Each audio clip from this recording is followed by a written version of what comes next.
Hey everyone, ready for another deep dive? I am. Always excited to share these insights. Well, today we're tackling Shiv Khera's You Can Win. It's a classic motivational book. Absolutely. And for good reason. It's full of wisdom and practical tips for, well, winning. Winning at life, I guess you could say. Achieving success, finding happiness, all that good stuff. Exactly. Yeah. And what I love about Kara's approach is he doesn't just offer vague platitudes. He provides concrete strategies you can actually use. Yeah, he gets right to the point, and he starts with what he considers the foundation of it all: attitude. Right. He even calls it the foundation of success. I remember when I first read You Can Win, that iceberg principle analogy kind of threw me off. I can see why. It can feel a bit abstract. But it basically boils down to this. What we see as someone's success, like their achievements, their skills, it's just the tip of the iceberg. Okay, yeah, I get that. The real driving force, the massive chunk below the surface, is their attitude. That makes more sense. So it's not just about talent or luck, it's about cultivating that positive mindset. Exactly. And the cool thing is, Kara says a positive attitude isn't some magical gift. It's a choice. A choice. But isn't it easy to slip into negativity when things get tough? Sure. It's not always easy, but Carrie gives us real strategies to help make that choice, like surrounding ourselves with positive influences. Yeah. It's like you choose who you let into your inner circle, right? Focusing on solutions instead of dwelling on problems, practicing gratitude, avoiding negative self-talk, all of these things contribute to building that positive attitude. Okay, I see how those habits can make a difference. But do you think that's enough to actually overcome major obstacles? Kara addresses that too. He tells this incredible story about an athlete who suffered a career-ending injury. Oh, wow. That sounds tough. Most people would have given up right there. Hmm. But this athlete used that setback as fuel for their comeback. Wow. What did they do? They visualized their recovery, surrounded themselves with a supportive team, and ultimately went on to win gold. That's amazing. Talk about turning a negative into a positive. It's a perfect example of how a powerful attitude, combined with action, can lead to incredible results. So it's not just about thinking happy thoughts, it's about taking action aligned with that positivity. Absolutely. And speaking of action, Kara moves on to discuss what he calls the building blocks of a success mindset. Okay, I'm curious. What are those? He focuses on goal setting, hard work, self-discipline, and continuous learning. Those all sound great in theory, but I feel like I hear those words all the time. How do we actually make them actionable? That's where Kara gets super practical. He says, instead of vaguely wanting to be successful, break it down. Imagine yourself already successful. Okay, I'm trying to picture it. What does that look like? What specific steps did you take to get there? I love that. It's like reverse engineering your success. You're not just wishing, you're strategizing. Precisely. And speaking of specific steps, that leads us to another key concept in the book, the power of habits. Yes. Habits. We all have them, right? Some good, some not so good. And Kara argues that our habits are like the tiny atoms that form the molecule of our success. If you have bad habits, they're going to build into a structure that's ultimately unstable. But if you consciously replace those with good habits, You create a much stronger foundation for achieving your goals. But I think a lot of us get stuck on how to actually change those ingrained habits. that's definitely a common struggle. And Kara knows it's not easy. But he emphasizes the importance of self-awareness as the first step. Journaling is a tool he recommends to identify those habits you want to change. Journaling. Okay, I can see that being helpful for getting those thoughts out of your head. But how does it actually lead to change? Well, let's say you keep hitting snooze every morning. Instead of just beating yourself up about it, journaling can help you understand why you do it. So it's about getting to the root of the issue. Exactly. Are you genuinely tired? Dreading the day ahead? Or maybe you just don't have a compelling reason to get out of bed. I guess that makes sense. Once you understand the why behind a habit, it's easier to address it. Right. And then you can find a replacement habit that serves you better. So for example, if you're hitting snooze because you're dreading work, maybe you need to. Look for a new job. Well, not necessarily. It could be that, but maybe it's just restructuring your morning routine or having a conversation with your boss about how to make your work more fulfilling. Okay, yeah. Addressing the root cause. I get it. It's all about identifying the problem and finding solutions that actually work for you. Makes sense. But even with the best intentions, it feels like there's never enough time to do it all. Time management is a huge challenge for many people, and Kara tackles it head on in the book. I'm all ears. What are some of his key tips? One of the most powerful tools he introduces is the Pareto principle, also known as the 80-20 rule. Oh, yeah, I've heard of that. But to be honest, I've always been a little fuzzy on how it actually applies to, real life.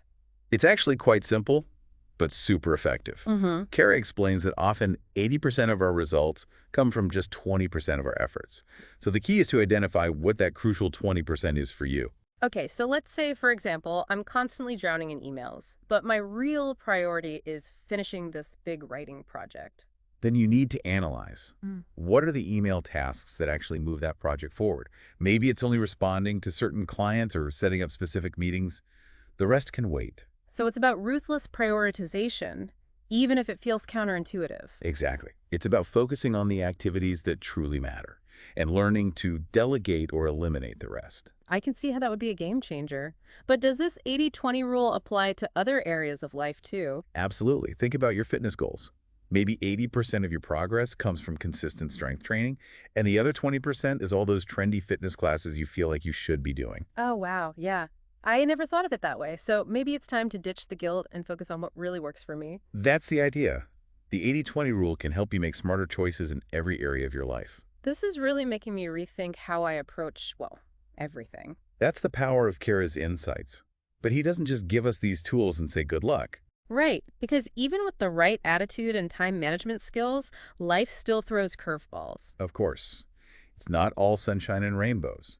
There are going to be challenges, setbacks, maybe even a few flat tires along the way. And that's where Kara's advice on overcoming obstacles comes in. Exactly. He talks a lot about fear, stress, self-doubt, all those inner gremlins that can sabotage us.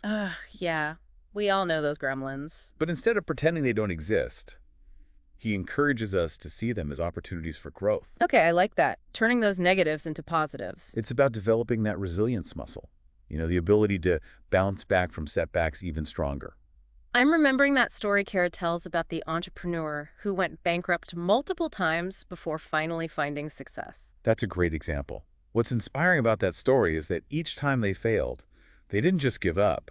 They analyzed what went wrong, learned from it, and adapted their approach. So it wasn't just blind persistence, it was informed action, taking those failures and turning them into fuel. Exactly. And Kara really emphasizes that failure isn't the opposite of success. It's not. It's a stepping stone on the path to success, which I know is a bit of a mind shift. It is. We're so conditioned to fear failure. But Kara's point is that if you're not failing sometimes, you're probably not pushing yourself hard enough. Staying in that comfort zone. Exactly. And real growth happens outside that comfort zone. That makes sense. But it takes courage to step outside that comfort zone, especially when you're already feeling stressed or doubtful. Kara talks about the importance of self-belief. So, confidence. Yes, but not in a blindly optimistic way. It's more like a grounded, I've got this kind of confidence. I like that. And that comes from knowing your strengths, understanding your weaknesses, and having a plan to tackle the challenges ahead. So it's not just about willpower. It's about preparation, strategy, and that self-awareness we talked about earlier. Precisely. When you have that clear vision in mind, those goals you set, it's easier to weather the storms. Right. You know why you're pushing through them. I'm starting to see how all these pieces of Kara's advice really fit together. It's like a whole system for success. That's a great way to put it. It's not just random motivational tips. It's a holistic approach. But something we haven't touched on yet is the role of other people in this journey. Does Kara address that? He absolutely does. In fact, he dedicates a whole section to relationships and ethics. Okay, interesting. I wouldn't necessarily think of those as key components of winning. But Kara emphasizes that true success isn't just about individual achievement. It's also about building strong, healthy connections with others. That makes sense. It's hard to imagine anyone achieving great things in complete isolation. We all need support, collaboration, mentors. Exactly. Kara reminds us that our relationships with family, friends, colleagues, even our wider community play a huge role in our well-being and, ultimately, our success. It's like that African proverb. If you want to go fast, go alone. You want to go far, go together. I love that. And Kara doesn't just focus on the feel-good aspects of relationships either. He also talks about the importance of ethical conduct. Right, so it's not just about being nice, it's about doing the right thing. Exactly. He argues that true, lasting success can't be built on dishonesty or shady dealings. Integrity, honesty, treating others with respect, these are all essential components of genuine success. It's like that saying, your reputation precedes you. If you cut corners or mistreat people on your way to the top, it's going to catch up with you eventually. And it's not just about avoiding negative consequences. Khera also argues that ethical conduct simply leads to a more fulfilling life. When you're acting in alignment with your values, you feel a sense of inner peace and purpose. That's a really good point. It's not just about what you achieve, it's about how you achieve it. And there's a ripple effect, right? Yeah. Ethical behavior inspires ethical behavior in others. So true. It's about raising the bar for everyone. Exactly. And Khera even takes it a step further. He encourages us to use our success to give back to society. So it's not just about climbing the ladder yourself, it's about reaching back down and helping others up as well. That's the spirit. Whether it's through philanthropy, volunteering, mentorship, or simply being kind and helpful in our daily interactions, giving back is a crucial part of Khera's vision of success. I love that. It's not just about personal gain, it's about making a positive impact on the world. Absolutely. And that brings us to one of the most powerful concepts in the book, one that really ties everything together: visualization. Ah, visualization. I have to admit, I've always been a bit skeptical of that. I mean, just wishing for something to happen isn't enough, right? You're right, it's not just about wishing. Khera emphasizes that visualization is most effective when combined with action. Okay, so it's not a magic wand. It's more like a mental roadmap.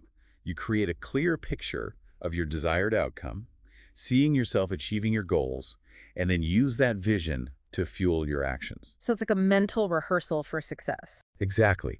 And what's interesting is that Khera suggests we visualize not just the end goal, but also the steps we need to take to get there. Cool, that's interesting. So instead of just picturing yourself standing on a podium accepting an award. You visualize yourself practicing your speech, networking with potential collaborators, even dealing with setbacks and challenges along the way. So you're mentally preparing for all the ups and downs of the journey. That's the idea.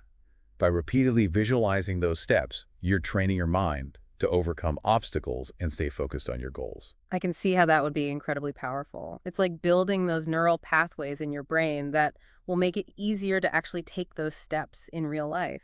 That's a great way to put it. And don't underestimate the power of those positive emotions you generate during visualization. When you feel that sense of accomplishment, that pride in your progress, it fuels your motivation to keep going. It's like energy flows where attention goes. If you're constantly focusing on your fears and doubts, that's where your energy will be directed. But if you shift your attention to those positive visualizations, You create a momentum that pulls you toward your desired outcome. And that's what Khera is ultimately trying to teach us in You Can Win. It's not about some magical formula. It's about harnessing the power of your own mind to create the life you want. I think that's such a powerful takeaway for our listeners. It really is. You Can Win isn't just a self-help book to read and forget. It's a call to action, an invitation to actively participate in creating your own success story. And the best part is that you don't have to wait for the perfect moment or have all the answers figured out beforehand. You can start right now. Exactly. With one small step, one positive visualization, one choice to embrace Khera's principles. We've covered a lot of ground in this deep dive. From attitude to habits to overcoming challenges and even the importance of ethics and giving back, we've really unpacked the essence of You Can Win. But before we wrap up, I want to circle back to that idea of visualization.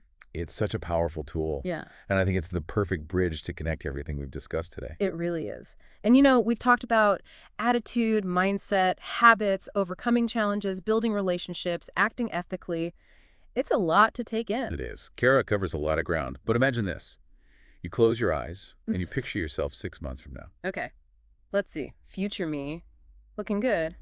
But really, where are we going with this? Well, in this vision of your future self, what's different? What goals have you achieved? What habits have you changed? What kind of person have you become? Ooh, okay, I see it. Future me is way more confident, a lot more organized, and leading that huge project I've been dreaming of. Oh, and I'm finally waking up early without hitting snooze. I love it. Now, here's the key.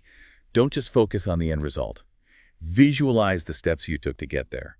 See yourself putting Khera's principles into action. Okay, so I'm visualizing myself setting clear goals, breaking them down into smaller steps, using that 80-20 rule to prioritize like a champ, and even bouncing back from setbacks with, resilience. Exactly.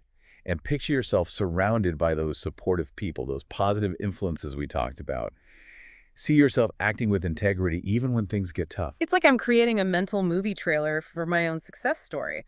But how does this actually, translate into real life change? That's the magic of visualization. Mm. By repeatedly picturing these actions and outcomes, you're essentially programming your subconscious mind for success. So it's like a mental rehearsal, building those neural pathways that make it easier to actually act in alignment with your goals when you're back in the real world. That's a fantastic way to put it. And the more vividly you can see it, the more emotionally you can feel it, the more powerful that visualization becomes. So it's not just a dry intellectual exercise. It's about engaging your emotions, your imagination, your whole being. Precisely. And don't underestimate the power of those positive emotions. Mhm. When you feel that sense of accomplishment, that pride in your progress, it fuels your motivation to keep going. It's like that saying, energy flows where attention goes. If you're constantly focusing on your fears and doubts, that's where your energy will be directed. But if you shift your attention to those positive visualizations, You create a momentum that pulls you towards your desired outcome. And that's what Kara is ultimately trying to teach us in You Can Win. It's not about some magical formula. It's about harnessing the power of your own mind to create the life you want. I think that's a great note to end on. I agree. You Can Win isn't just a self-help book to read and forget. It's a call to action, an invitation to actively participate in creating your own success story. And the best part, you don't have to wait for the perfect moment or have all the answers figured out beforehand.